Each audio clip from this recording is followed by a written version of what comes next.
கர்த்தருடைய நாமத்துக்கு மகிமை உண்டாவதாக. கொடுக்கப்பட்ட வேத பகுதி 2 கொரிந்தியர் 6 முழுவதும்.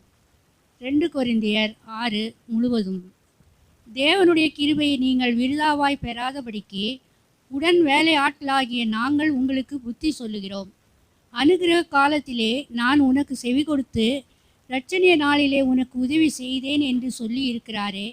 இதோ இப்பொழுதே அனுகிரக காலம், இப்பொழுதே இரட்சணிய நாள்.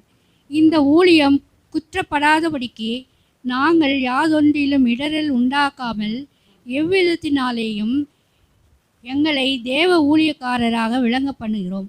மிகுந்த பொறுமையிலும் உபத்திரவங்களிலும் நெருக்கங்களிலும் இடுக்கண்களிலும் அடிகளிலும் காவல்களிலும் கலகங்களிலும் பிரயாசங்களிலும் கண்விழிப்புகளிலும் உபவாசங்களிலும் கற்பிலும் அறிவிலும் நீடிய சாந்தத்திலும் தயவிலும் பரிசுத்த ஆவியிலும் மாயமற்ற அன்பிலும் சத்திய வசனத்திலும் திவ்ய பலத்திலும் நீதியாகிய வலதிடது பக்க ஆயுதங்களை தரித்திருக்கிறதிலும் கனத்திலும் கனவீனத்திலும் துர்க்கீர்த்தியிலும் நற்கீர்த்தியிலும் எத்திரெனப்பட்டாலும் நிஜஸ்தராகவும் அறியப்படாதவர்கள் எனப்பட்டாலும் நன்றாய் அறியப்பட்டவர்களாகவும் சாகிறவர்கள் எண்ணப்படாமலும் உயிரோடு இருக்கிறவர்களாகவும் தண்டிக்கப்படுகிறவர்கள் எண்ணப்படாமலும் கொல்லப்படாதவர்களாயும் துக்கப்படுகிறவர்கள் எண்ணப்பட்டாலும் எப்பொழுதும் சந்தோஷப்படுகிறவர்களாகவும் தரித்திரர் எண்ணப்பட்டாலும் அநேகரை ஐஸ்வர்யவான்களாகிறவர்களாகவும் ஒன்றுமில்லாதவர்கள் எனப்பட்டாலும் சகலத்தை முடியவர்களாய் எங்களை விளங்க பண்ணுகிறோம்.